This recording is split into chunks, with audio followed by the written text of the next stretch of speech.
Hello, welcome to this presentation on how do I manage all this toxic workplace drama. For those of you who are not motivated to solve a problem, here's another title that says the same thing except framed as a goal.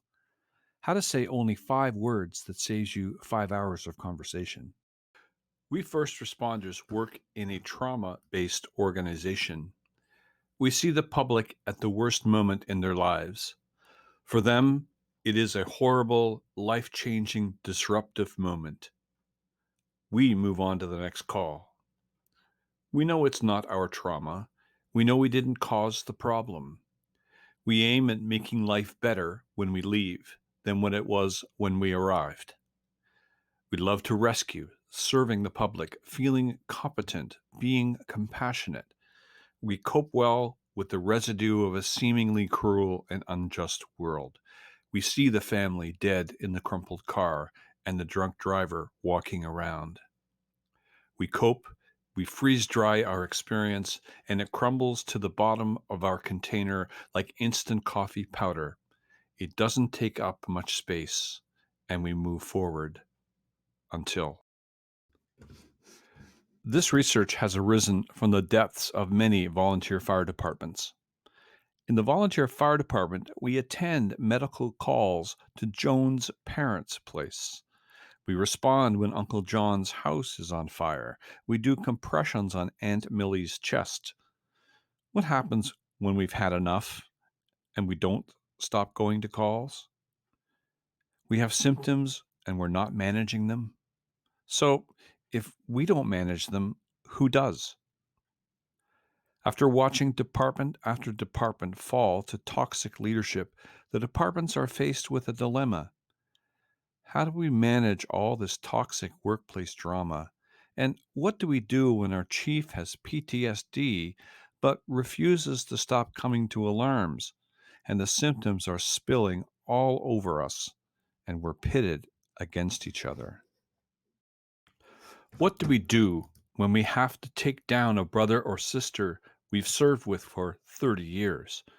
And what do we do when that brother or sister is a member of a long serving fire department family in our community? This question inspired me to research, write, and make available some resources for all first responders. My first video series attempted to demystify the phenomenon of triggers of our flashbacks, why they come, how they work, how to see them coming, and how to resolve them. The second series inspired me to begin a second PhD, this one in industrial and organizational psychology. I want to find an answer to this challenging question our fire departments face every day. What do we do when our department leadership is toxic? So let me introduce myself. I've been a firefighter and a fire department padre for over 20 years. I currently hold a PhD in diversified counseling. I am the clinical director for the Critical Incident Stress Management Team of the Fire Services Association of Nova Scotia, and I've lived the history of politics with small town fire departments. Let me tell you about the assumptions that I made that have shaped my work. I see a gap because trauma is essentially a phenomenological experience. The coping mechanisms are not. In other words, people get trapped in their own experience, and we use generalized solutions to help them cope, moving from the personal to the generic. As a chaplain, I see first responders living with death and resurrection, but not having the words to talk about it, and the church having words, but afraid to experience it. As a psychotherapist and first responder, I see people who suffer but cannot heal until they learn the language of psychology. While trauma is often an individual experience, the group dynamic describes the interactions or transactions between them. Interactions are mapped out through psychodynamic theory. The onus is on me as one who stands with one foot in psychotherapy and one in the fire service. I hold myself to the belief that research must be both academically rigorous and accessible in plain language. Here are 8 influential people who were pioneers of the four psychological schools which are behind this work.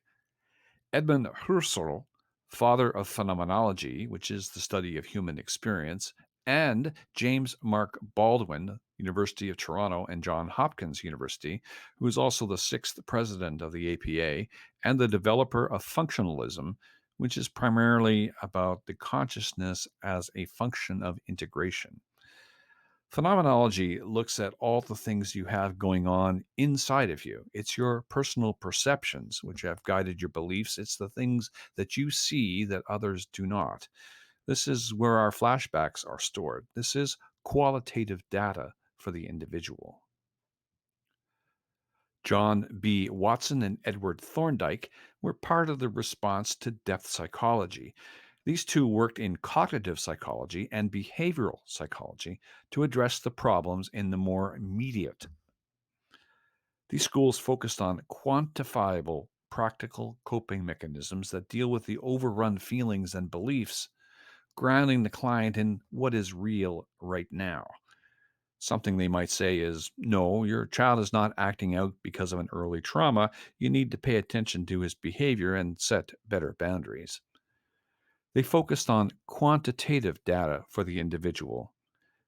They study objectively the outside of you. Next, there is Eric Berne and Virginia Satir. Eric Berne was a Canadian born psychiatrist trained as a Freudian psychoanalyst. Berne wrote Games People Play in the early 1960s and developed transactional analysis, changing id, superego, and ego to inner child, inner parent, and inner adult to map out how people interact with each other. Gregory Boyce has recently adapted the TA model to be a drama triangle with new labels victim, which was the child, the perpetrator, which was the parent, and the adult, which is the rescuer. Virginia Satir, considered the grandmother of family therapy, examines the group. Other therapists included Salvador Minuchin, Jay Haley, and others who looked at patterns and policies which operate within a group. They paid attention to the group's interactions, moods, and untenable things like bullying and shunning, and most importantly, communication. This is qualitative data for the group. Finally, Ludwig von Bertalanffy, the originator of systems theory, and Ross Ashby, the originator of cybernetics. This is quantitative data for the group showing how behaviors are arranged sequentially into mostly unconscious patterns. If you want, you can refer to it as a pre-runner to algorithms. For those of you who know Integral Theory by Ken Wilber, you'll recognize the quadrants and the four perspectives of I, which are perceptions, it, which is behavior, we, which is the group, and its, which is the systemic patterns. We'll see this grid again and these four perspectives. Having given the background of this work, there are four takeaways for you from this keynote. To make a good translation of psychology into the fire department language, we begin by examining the current model of occupational health and safety. Now, there's really no point in reinventing the wheel, and if people can manage danger through structuring a safe workplace, people can manage toxic drama by structuring a mentally healthy workplace. You'll learn three aspects of drama. Now, I want to make a distinction here between drama and conflict. Drama is anything that's important to me, where I invest my energy and attention. And if I'm extracting someone, let's say, from a yellow Honda, I may look sideways at a yellow Honda thereafter. I'll develop a trigger with yellow Hondas because they're more critical than blue cars. Because I've invested my energy in the association of yellow cars and trauma. Conflict, on the other hand, comes when what is important to me clashes with what is important to you. Conflict arises when two dramas clash. We will examine how drama appears in the workplace, making a distinction with how it's experienced when it's a fellow employee and when it's the boss. And finally, we'll identify 3 strategies to manage drama in your workplace, borrowed from what we already do in the fire service. Okay, I have a story for you. About 2 years ago, I sat with an elder of the First Nations people. We noticed that we had in common communities where members have a high rate of suicide, addiction, domestic difficulties, violence, depression, and trauma. We agreed to look at 2 different approaches, see if our conversation opens up more resources for each other's community. I was invited to participate at a Sundance. It was an honor to be invited, as this is a sacred ceremony for healing those very wounds. As we reflected afterwards, patterns emerged. The Aboriginal rite called Sundance is a 4-day event designed for healing. Day 1 is the day of the hit. In this day, the dancers are cut, and for us, we're pierced with a critical incident. It is the day of intrusion, the day of pain. We remember this because we're fully enmeshed with our pain, and the pain meshes with our experience. Day 1 is ground zero for flashbacks because we're recalling the moment we were disrupted. Day 2 is the day when we're over the shock and we start talking to ourselves about it.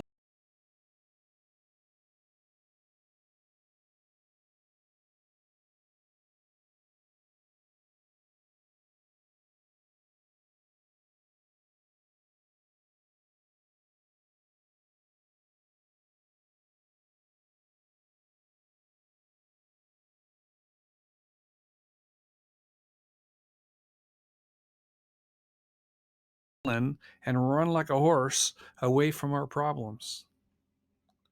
This is where most psychology focuses its attention.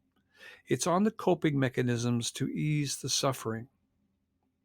Cognitive behavioral therapy is a great way to adapt and deal with suffering. While day 2 is called the day of suffering, some choose to manage their suffering by ignoring it. There's a constant movement between day 3 is when the connection happens. I'm still suffering, but suddenly I see someone else who suffers as I do. Well, this is why we do schism. We suffer together, loaning each other words for our experience. This is why Black Lives Matter and the Me Too movement are so important. Experiences are resonating, and we are connecting with each other in our pain. You may have experienced it when 2 people suffer together. It's just a wonderful, amazing experience. Just imagine 400 people all feeling it at the same time, or in the cases that I just mentioned, 400 million people all facing it together. This voice is ringing, and there is no shutting it down. We are carrying each other's boxes out of the basement, to use that analogy. We're still suffering, but we've now broken our isolation. Day 4 is a tough day. It's a day of healing. Why is it tough? Because we are whole. If you're used to being fractured and suffering because of it, you've built your sense of self on that fracture, your responses have become a load-bearing wall, and your pain disappears, and you lose your self-perception. You've also lost your personal GPS. We no longer have reference points, and we get confused because we don't know who we are anymore. This is another place where we can spin. Rather than facing a reworking of my identity, I'm now bonded with my dysfunctional group, and to leave them means I'm abandoning them. Therefore, I'll not grow beyond the group. It's hard work to own our healing when our identity is in our pain. I might get into trouble here, but speaking as a chaplain, I can say this is where the current split between spirituality and religion exists. Religion is an organized solution to our condition of pain. It's important because it sure beats an unorganized solution to our condition. Religion gives us a method, a language, and a structure to identify and then move away from our pain. When we're healed, we have to either leave behind the methods we used to get out or rework them to address the next step. Spirituality is the work of integrating all that we know, what new values have emerged, with who we've become in this new paradigm. This is where the next loop or the whirlpool emerges. This is why we need Byrne and Satir, and it helps us find a current GPS and what is next. Day 5 of the 4-day Sundance is the hardest. Yep, you heard me right. I said day 5 of a 4-day Sundance.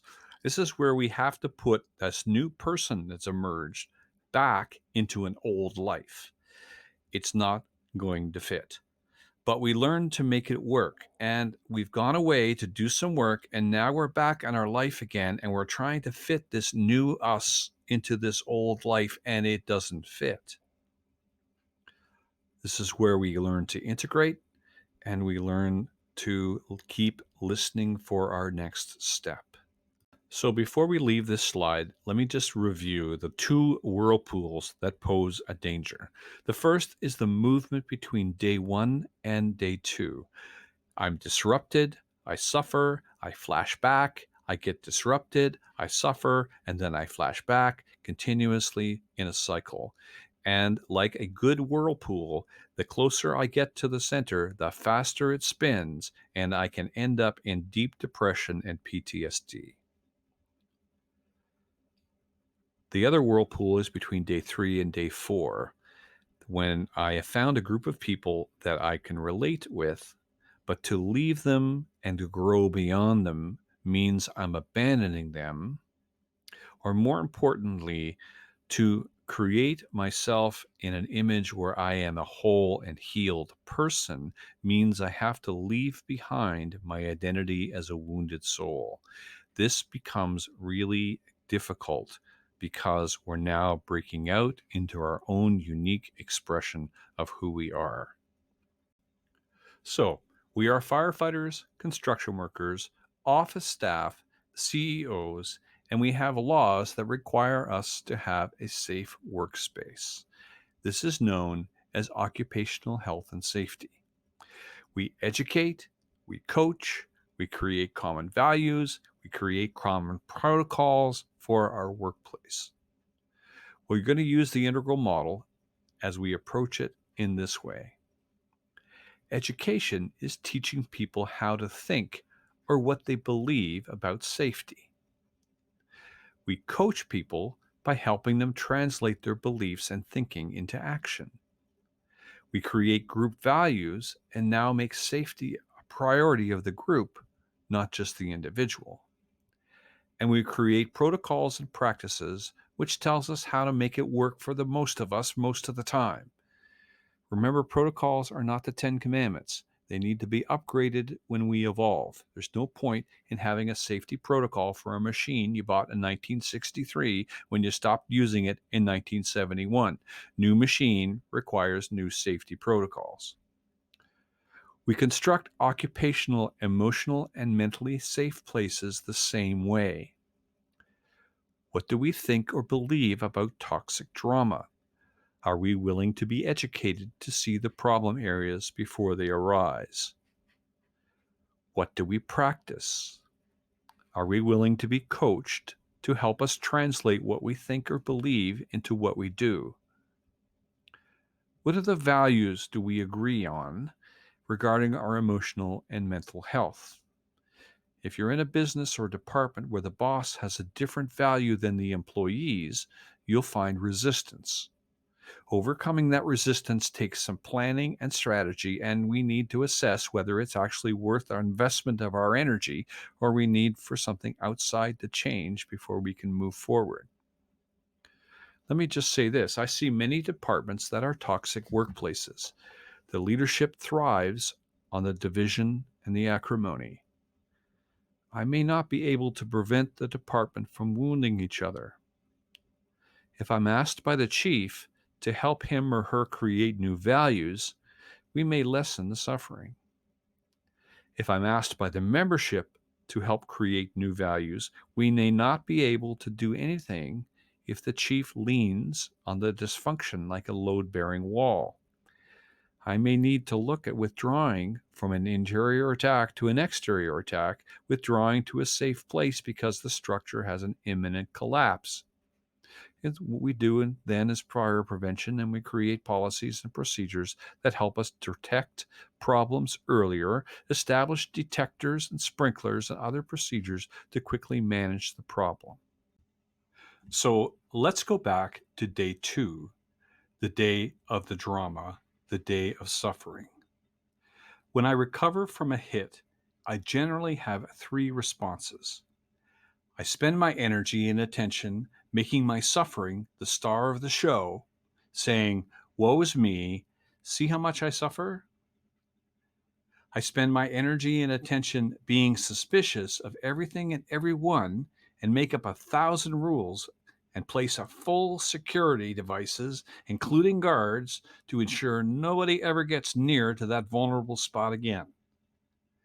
The phrase I use, "You suck." I may not know just yet how you suck, but I'll find something, I promise. Or the third option is, I spend my energy and attention rescuing others, and I rescue them without their permission, and I rescue saying, "I really don't think you're capable. You need me." The phrase or script I use is, "I'll do that for you." So, how do we put this in a language understood by everyday people? Let's talk for a moment about psychology of puppets. Rather than thinking this is all juvenile, let me introduce you to the psychology of puppets. If you get a chance, do some research on Jim Henson and Frank Oz. They have a fascinating understanding and a great way to describe dissociation.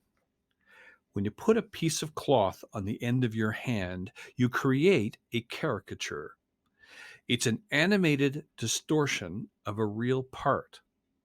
And when the puppet is on your hand, it becomes animated by your hand.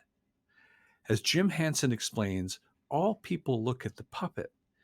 I may be able to move my lips, but you're not looking at me. You're looking at the puppet. You quickly forget this is a piece of cloth with my hand in it. Not only that, but the more I practice, the more I develop this caricature, the more I forget it's a piece of cloth with my hand in it. I essentially disassociate myself with my caricature. And I would let it speak for me. I'd let it say things I would only think about saying. I would let it do things or lead me into places I would never want to go, and then dissociate, saying, "I don't know what came over me. I don't know why that worked. The devil made me do it," as Flip Wilson would say. We call it drama for a reason. It has caricatures. It has scripts. See how much I suffer? You suck. I'll do this for you. And it has dynamics or interplay between them all. And it catches on, as the saying goes, like a house on fire. Just like fire, it has a time and place, and just like fire, it can break out and cause a lot of damage. This is our first language we learn, our first emotional language. It's another reason why I use puppets. We channel everything we want to say through these 3 caricatures using these 3 scripts. We create drama until we come to the place where we don't. And now I'd like to introduce you to the 3 characters and putting it all together. Remember, drama is how we manage suffering from a hit. The first caricature is Elijah the helpless elephant. I've chosen 3 gender neutral name, so Elijah is either or both male and or female. Elijah is important because when we get hit, we need to take our pain seriously. Elijah highlights the injustice and systems unbalanced. I'm sure you've heard someone say, "Hey, that's not fair." That's a version of, "See how much I suffer?" But it's really important that Elijah do that because that's the part that Elijah knows best. Elijah also has a shadow side. When Elijah wants to speak about pain, Elijah will not rest until the required attention has been paid in full. Elijah makes suffering the star of the show and has the power to bring everything to a halt with a temper tantrum. Elijah is the victim and needs a rescuer because Elijah assumes no responsibility for the wrong that's happened.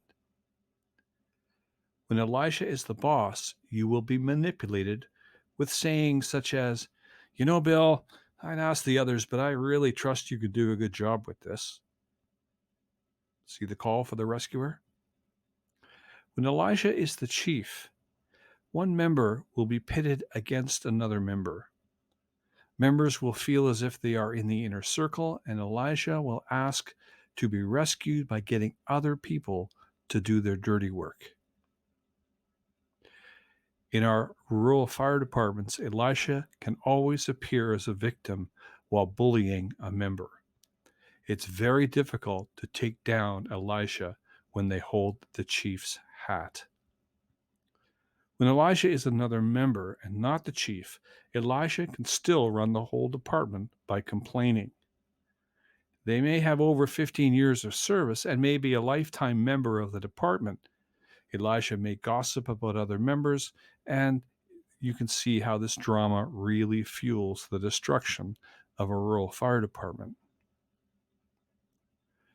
When Elijah is in balance, Elijah finds words for pain and communicates injustices when systems are out of balance, and finds the way that she or he will be heard. Say hello to Chris, the cranky crocodile.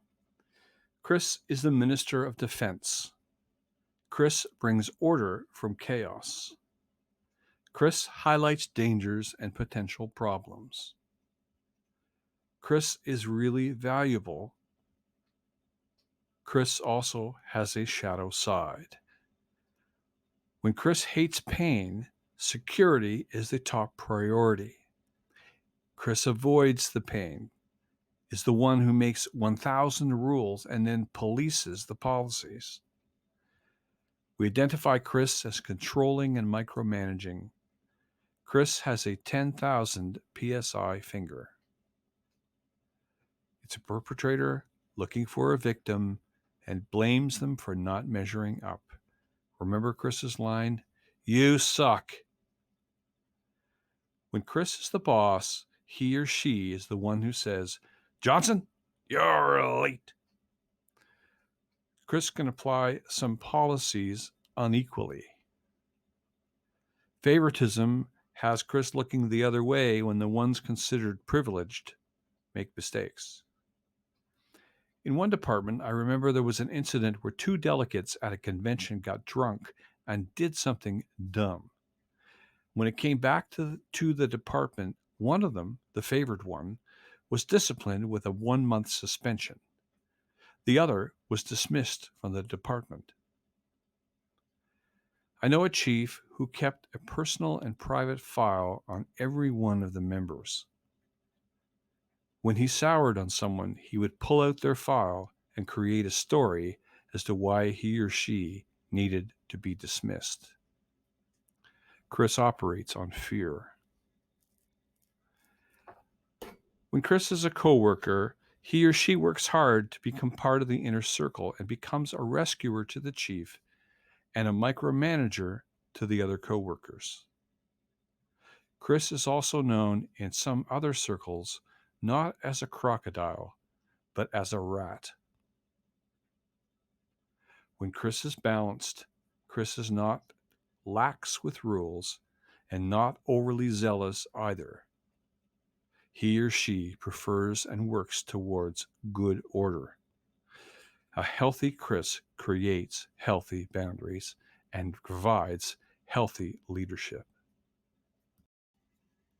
Say hello to Terry, the terribly helpful tiger.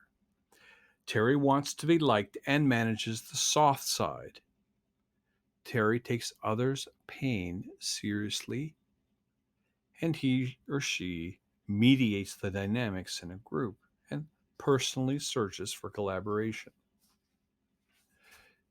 Terry also has a shadow side. Terry does not have boundaries, and that's Chris's job. Terry over identifies with the victim, Elijah, but since we already have a victim, Terry is then ascribed to the position of a helper or a rescuer, or volunteers for that position. We sometimes call that being codependent. Codependency can sometimes be counterfeited and be used instead of empathy. Terry moves in to rescue, to resolve the pain, not the victim's pain, but Terry's pain. Terry assumes permission to solve problems. Terry can sometimes get lost in a cause and become a pompous, self righteous advocate for the silent. Terry is a rescuer looking for a victim to ally against a perpetrator and takes personal responsibility for everything. When Terry is the leader, Terry is not the boss. Oh, she may hold the position, but there's someone else pulling Terry's strings, and you do not know whose hand is moving his or her lips. A friend of mine taught elementary school for years. An elementary school teacher deals with the drama of the children, the drama of the parents, and the drama of the staff. One day, my friend took a stand against a parent as a matter of principle. The parents went directly to the school principal and complained. The principal came down hard on my friend, and my friend retired at the end of the year.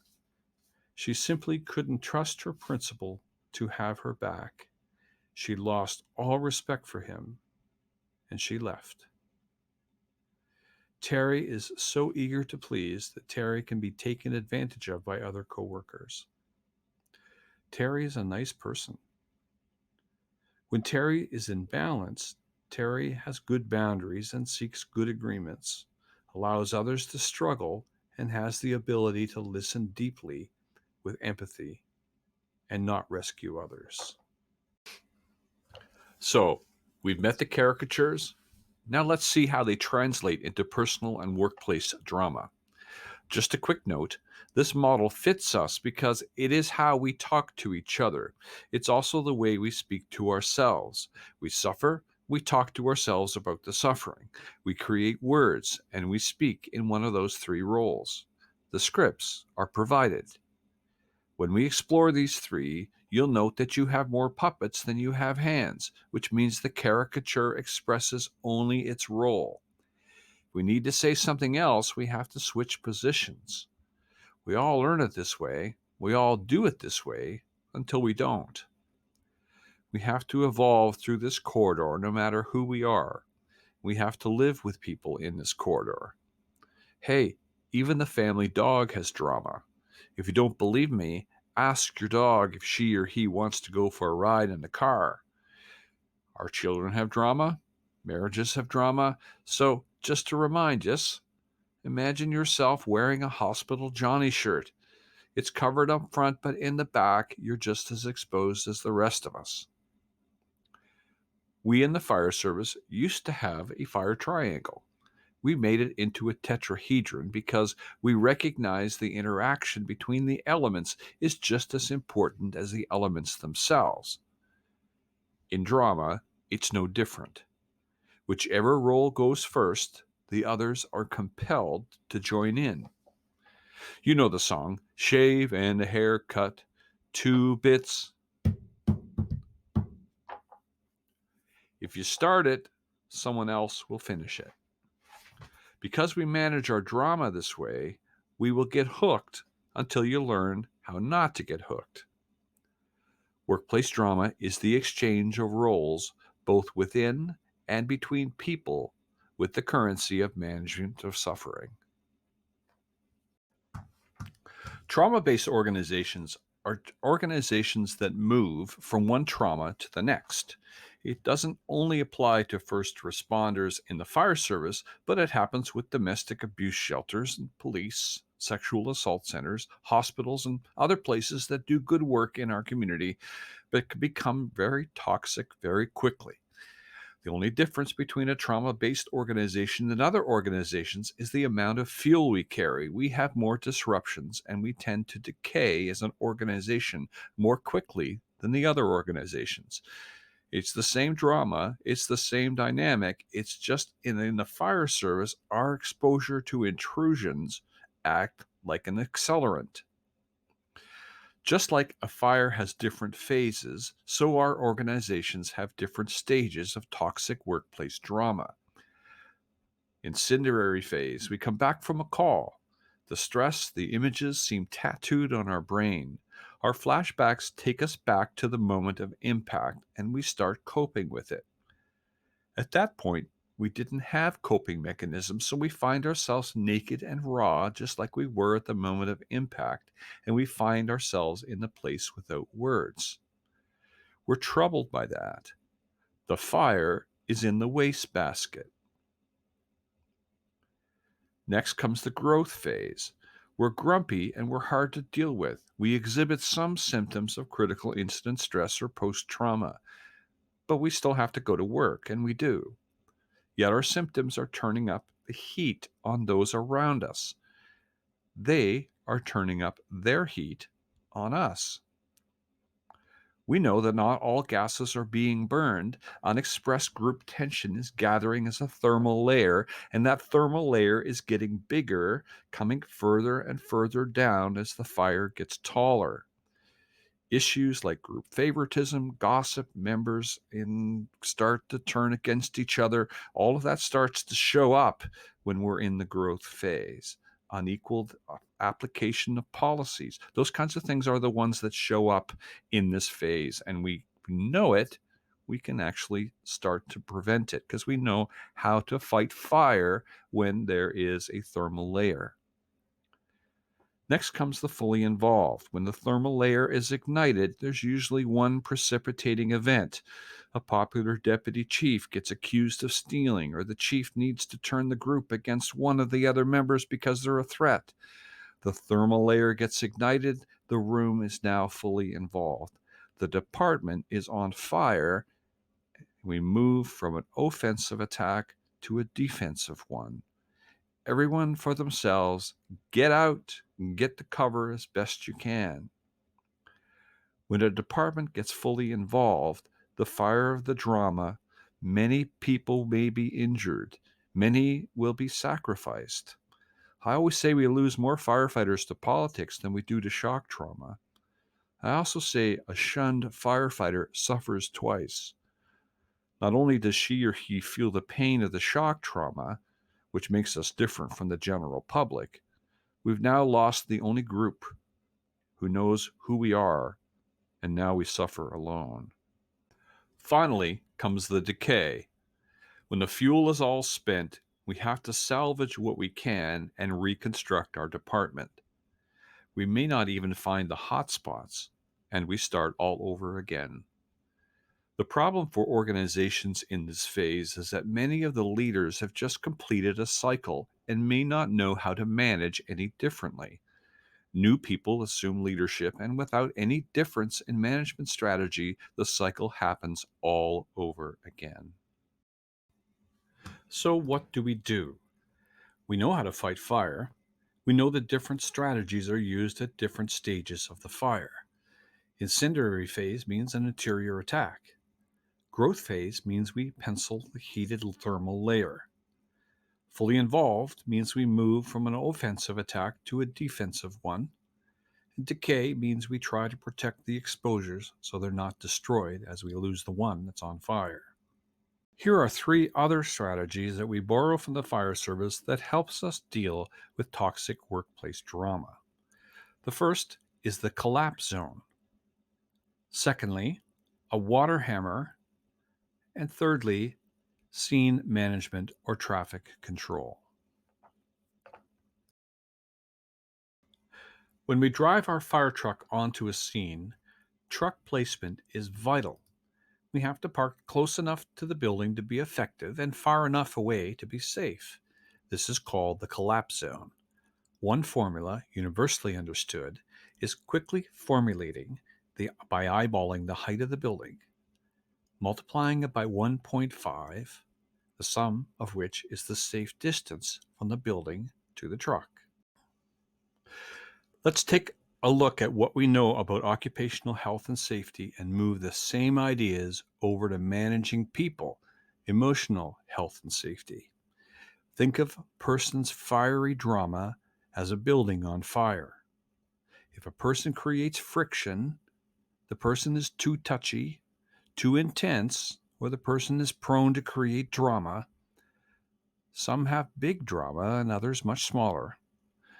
Park yourself at a safe emotional distance. If you set up effectively and you're safe, you're free to use all of your tools and move in and do all that you need to do. The person who drives the fire truck is called an engineer or an operator. We know about collapse zones. We also know about water hammers. As you know, water is a heavy, dense material. It is not compressed in its liquid form. When a pump operator pumps water, whatever the operator does isn't seen until it reaches the end of the hose, which may be hundreds of yards away. When it's time to stop, what we are supposed to do is ask the pump operator to stop pumping water. Mistakes do not show up as a problem for those operating the pump. It shows up on the other end of the hose. Sometimes to stop the water, we need to install a hose clamp. But you have to tell the operator what you're doing. If you suddenly stop the water pumped hits the clamp, it has nowhere to go except back to the truck. And now you have a full volume of water moving away from the truck and a full volume of water moving towards the truck. It's a shock wave, and you have twice as much water as you have the capacity to handle, and your pump explodes. Some people have too much drama, so they pump it away from themselves and onto somebody else, and their drama ends 100 yards away from where the problem originates. If you tell the person you're clamping the hose because you cannot receive any more drama, you want the operator to stop. There is an agreement sought here. When someone doesn't listen, we clamp the hose. The drama hits the clamp and returns to the pumper. When you decide to stop playing a role in the drama, tell the pumper operator that you'll stop. Then clamp it. The problem drama will return to the person sending it. So let me give you an example. We have a TV station here in Canada that plays old Columbo movies. I love Columbo, but what I love most is the way that he manages the murderer's drama. Usually he's on the way out the door and he poses a question that changes the game. I wonder if you could help me out. Or, there's one thing I don't understand. Columbo never loses his cool, but in his coolness, he makes the murderer lose his cool. Columbo sends the drama back and blows the murderer's dramatic lie to smithereens. One of the least glamorous jobs in the fire service is the traffic police. The traffic police sets up the cones and directs the traffic flow past the accident scene. We don't want people to speed or hit our people, so we direct them to pass us. We control the traffic. We either shut down the scene entirely or we figure a way to get people past the site. We set it up so that if motorists screw up They have lots of time to recover before they get to the scene where the vulnerable people are. We create a lane.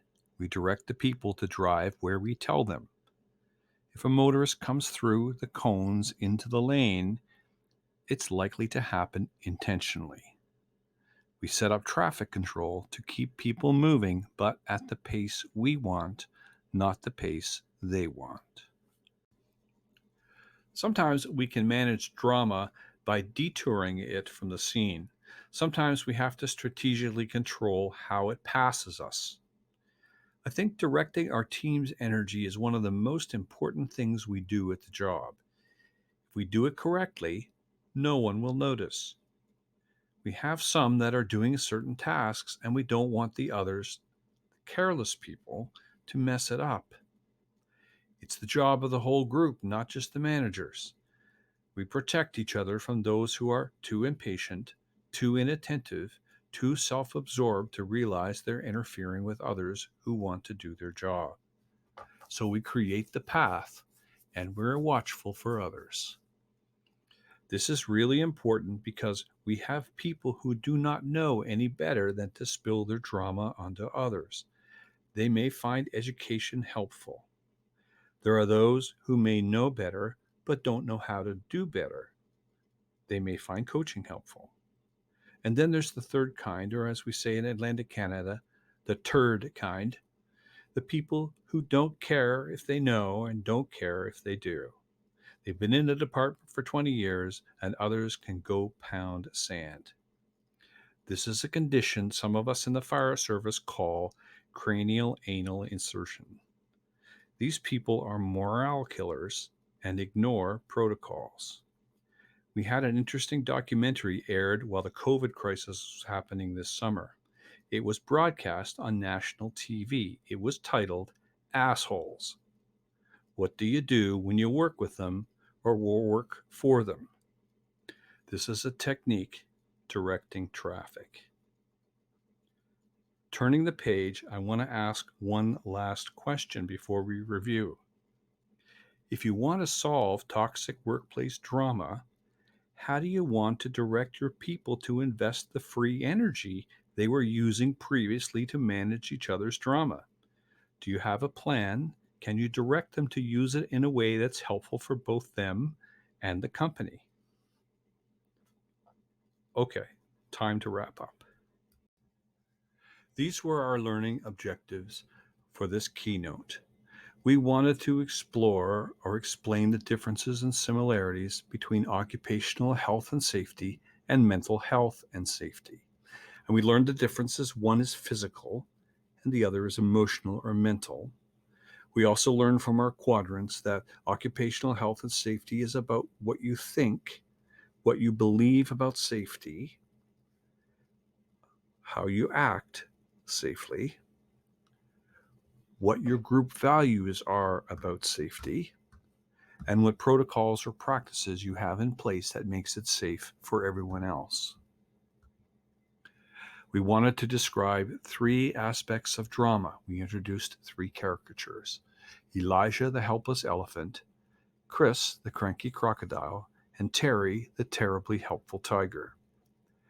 We examined how these caricatures operate in the workplace, namely, how people make suffering the star of the show, people who make 1,000 rules to ensure no one gets anywhere near that vulnerability again, how to divert our own issues by involving ourselves in other people's problems. Remember, see how much I suffer? You suck. I'm not sure just how yet, but I'll find out. I will do this for you. We learned about a workplace, how it becomes more toxic, in the same way that a building catches fire. And we learned about collapse zones, water hammers, and traffic control. I hope this has met your objectives. One more slide and we're all done. I want to go back to the quadrants and just highlight how we make this change happen. First, we must educate, and that's really the step that we took today. Step 2 is helping to put yourself in a place where you can integrate what you know with what you do, and you'll need a coach for that. Step 3 is communication, and we need to motivate and make our tribe find value in this change. And finally, step 4 is when all 3 steps are completed and we begin to build agreements around policies and procedures, making it a group norm. Wow, you've been really patient, especially at the end of the day.